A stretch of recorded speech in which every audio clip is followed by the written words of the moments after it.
personally know dozens of creators who have millions of followers or have generated billions of views, yet they're struggling financially because you don't get paid for views. Let's get into the meat and potatoes of things, which is the blueprint, okay?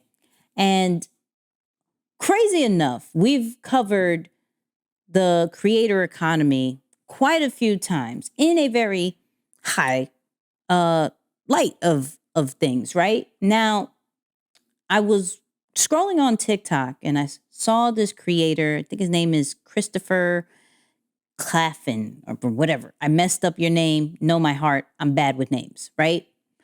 But what we always cover is different variety of ways to monetize as a creative entrepreneur. Those people who have to create content, whether just because they're content creators or they're business owners that have to be content creators.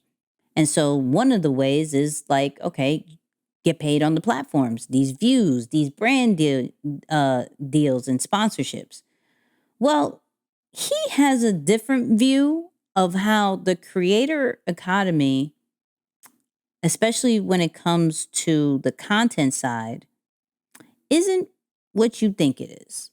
Millionaire content creators won't tell you this, but I'm going to. The easiest and most profitable way to monetize your account or your following is to have a business tied to the back end of that account and the reach that it has. The truth about social media and the people who are good at it, who are good at making money from it, is that the real money isn't in brand deals and it's not in views. Many platforms like this one don't pay you for views. Other platforms like YouTube are well known for the amount of money that people get paid for views, but that's still not most high-end creators' primary source of revenue. The big money is in funneling your traffic towards a business that you have running on the back end that could exist without those channels on social media. And your favorite creators, the biggest ones in the world, understand this. And this is something that so many creators with literally millions of followers don't understand, and they struggle as a result. I personally know dozens of creators who have millions of followers or have generated billions of views on apps just like this one, yet they're struggling financially because you don't get paid for views. In order to make it in this business, you have to be good at creating content and you have to be a half-decent entrepreneur at the very least. So I know this reaches Moose's heart. He's like, yeah, see, told you this the whole time. What you talking about? Moose, what is definitely your take on this? I know it's crazy. I was watching a video on Samir and Colin. I have to remember this guy's name. I was just looking it up actually. And we spoke about him. I forget his name right now, but we spoke about him. He was a football athlete. He was headed to the NFL, but left that dream because his YouTube was making way more. Yeah. I forget his name. I got to look it up, but he was talking with them about how much he was making from YouTube. And it's funny because they compared the top YouTubers, they compared them to professional athletes because they were saying the percentage of YouTubers or people on YouTube that make that kind of money, it's the same percentage of people who play sports and end up making it to the pros and get like big league contracts. It was like, yo, it's really almost the 1 of 1% type of thing. It's the same thing that's applicable here. It's also applicable there. And because he came from both worlds, they made that comparison. But, you know, I think the one thing to really dive into here about this clip especially is that as a creator, you do the most difficult thing that the minute you can make the connection to business, you'll realize that it's very easy to just put a foot in there as well and start developing a product or service so you can monetize directly instead of relying on the platform to do it for you. And really what you're doing through your content is earning the trust of the audience. Brands are partnering you specifically for that reason. They see that, yes, you have a skill set, you're incredibly creative, you're putting out great content. All of those are incredible, and that's probably where views will help and get you paid. But in addition to that, when you talk specifically around brand sponsorships, they're reaching out to you because they know that you can help move the needle in either selling products or bringing attention to the cause that they want to highlight.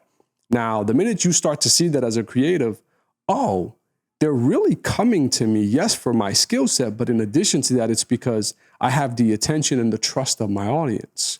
That's what gives you longevity in the space of being an influencer or a creator. And so once you see that main thing right there, that's the key ingredient in developing a business. It's in being able to build a large base of customers, or even a small base of customers. Really depends on what price point or what industry you're in.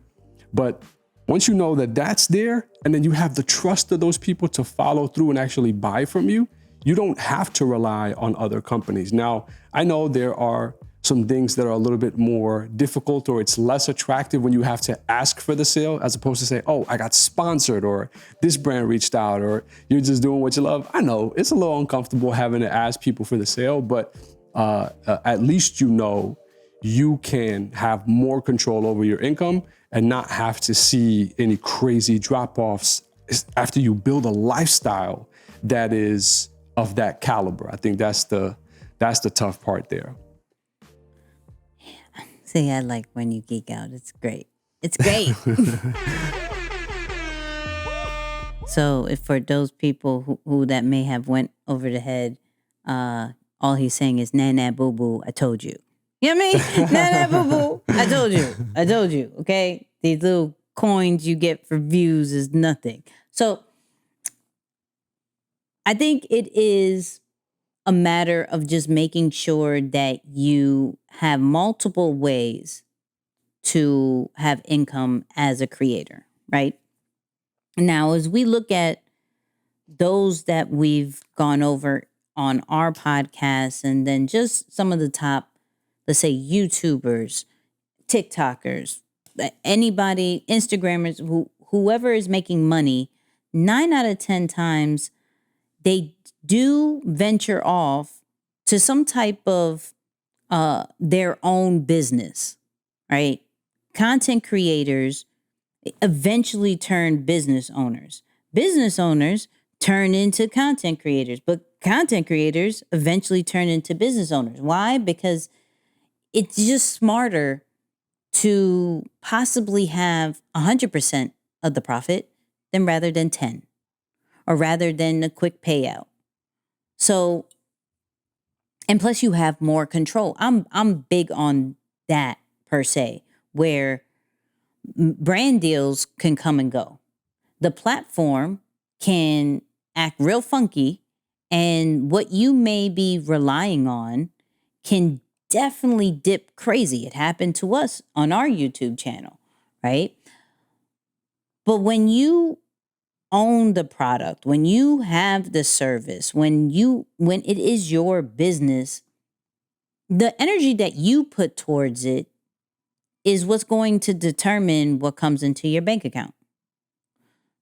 You don't have to sit and wait to see if it works. You go put in the work. You build the storyline. You get people interested. You give the call to action. You showcase it in your content. Now you're integrating it into your own stuff, and not necessarily always being like, hey, I got this, and this is where you can sell it. Like, if you have merch, you're just wearing it. If you have a sports drink, a alcoholic beverage, you're just drinking it during your content. You're now incorporating it into where people see it as a lifestyle and want to be part of it. You started a pizza spot, and now you're going to always create content at this pizza spot. Some people are just want to go to the pizza spot. Yeah. You feel what I'm saying? So the business owner part, to be an entrepreneur. Now, granted, here's the thing. We always go and say, not everybody's supposed to be an entrepreneur. Yeah. And we've covered multiple times, and I've even been talking about where, as a creator, it's the business side is a struggle sometimes. So I have to create content as well as understand ROIs and P&Ls and all this. Like, I don't want to know any of this, right? I just want to create. I love what I do. I'm creating all this content. Let me be. But for it not to be a starving artist or a starving creator, you have to play the game. You have to have some type of ownership with maybe a service. Maybe you're showing people how you became a content creator, right? Maybe you have products. We can go back on what Master P always says. It's like product doesn't talk back. Like Snoop Dogg said this recently. Is like, especially when you're thinking about a team and everything like that, product doesn't talk back. It just makes you money. It's just there to make you money. It's not going to give you an attitude. It's not going to do, you're going to showcase it. It's going to sell. You're going to ship it. And no attitude, right? Yeah. I think every creator should look into owning something. Look into creating a business. And if that's not your thing, partnering with somebody who can. Because I'm not going to sit here and say that every creator needs to just do this solo dolo. We look at the great creators and they all have teams. They all have teams. I can't intelligently say that they all run that particular business. They may just be the face. Yep. That's it. I need your influence, your impact. I'll take care of the rest of building out these different franchises. You're good. Don't worry about that.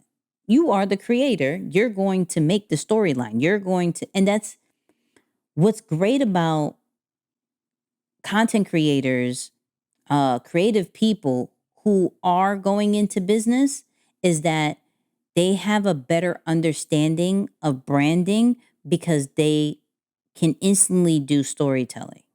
For the most part, I will say that. For the most part, if you know how to tell a story, you know how to brand. And if you know how to brand, then it will sell. That's how I look at things. Yep. If you just have a really good product, really good service, but you don't know how to storytell and allow people to understand that they are the main character of this story, that the villain is their pain point, that you are there to guide them through the things, and that the product or the service is going to create the transformation that they need, you're just another product and service if you don't know how to say all that.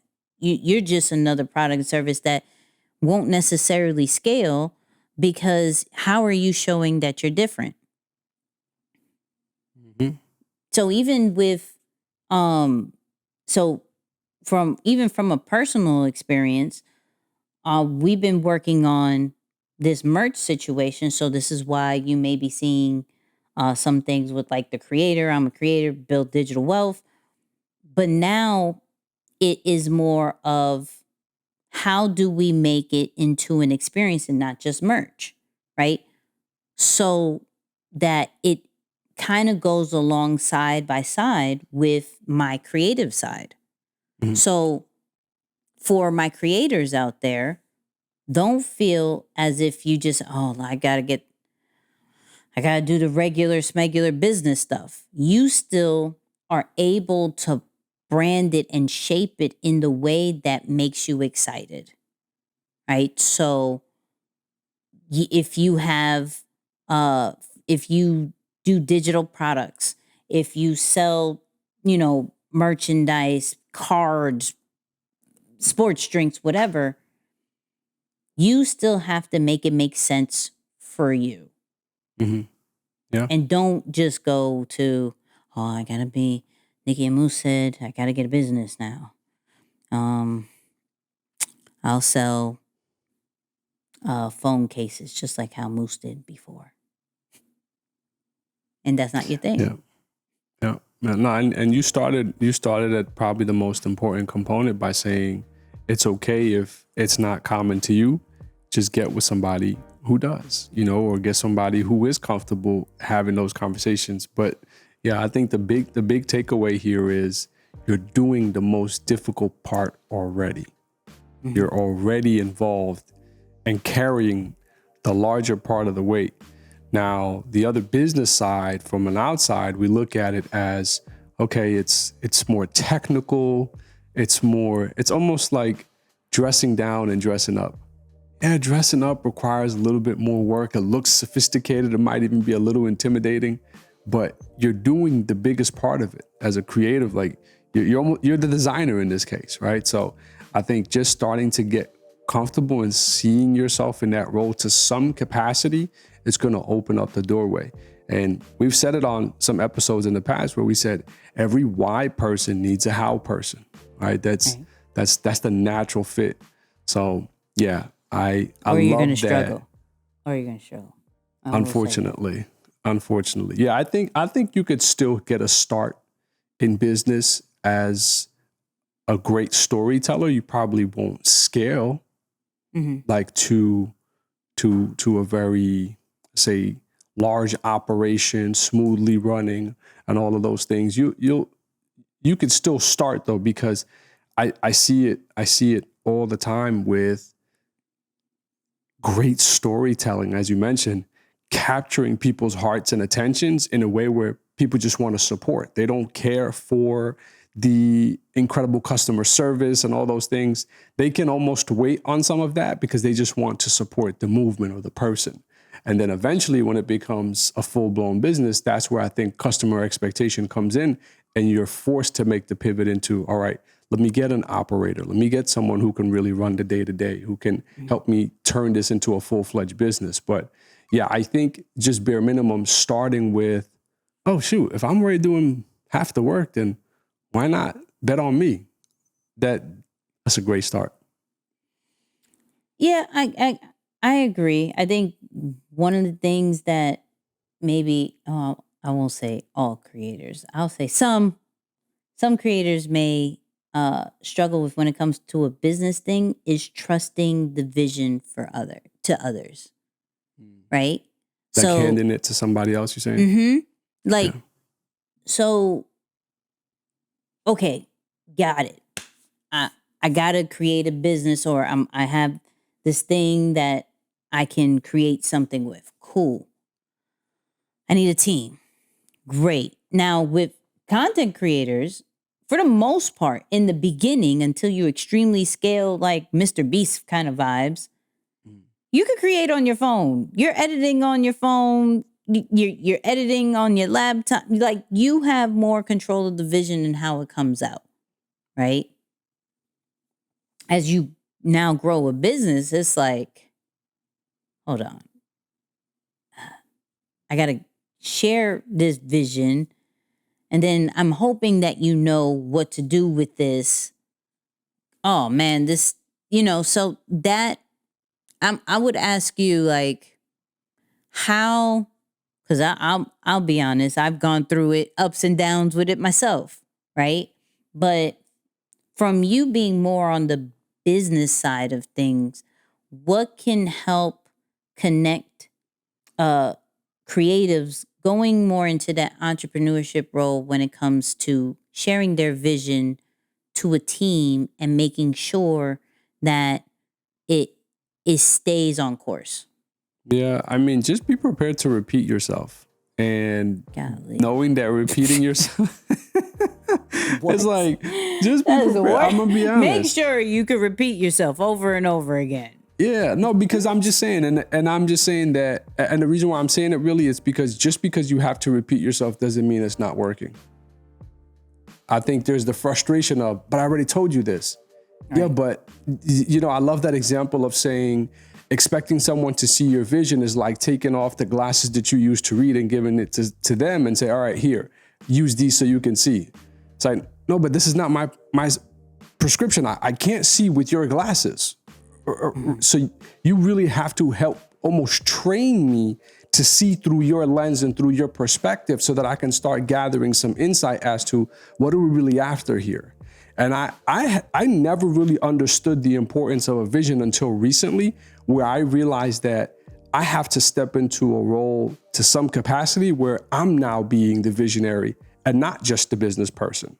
Like, yes, you're doing business, but on top of it, you have to communicate a vision to people who are involved, because if there's no vision for people working on a project, they easily check out. They almost forget us. It gets boring to them. No one wants to feel like what they're doing is just plain work. And so I've noticed in that process, the repetition, there's a reason why a mission statement is on the wall at all times. You could say, oh, we already said it, so why paint it on the wall, or why leave it hanging as a photo or whatever? It's because it needs to be repeated. It needs to be really regularly seen for people to start believing and understanding what's the culture like, or what is this about. So I know it may sound a little frustrating, but I do feel that as a creative, most creatives get frustrated in having to repeat themselves, because, as you mentioned, especially when you're talking about something like content, you don't have to tell that to anyone. You're the creator, so what you see, you can do, you can bring to life on your own. So now to get to a point where your creation is limited in the sense that you have to put it in somebody else's hand to bring to full fruition, I know that's tough.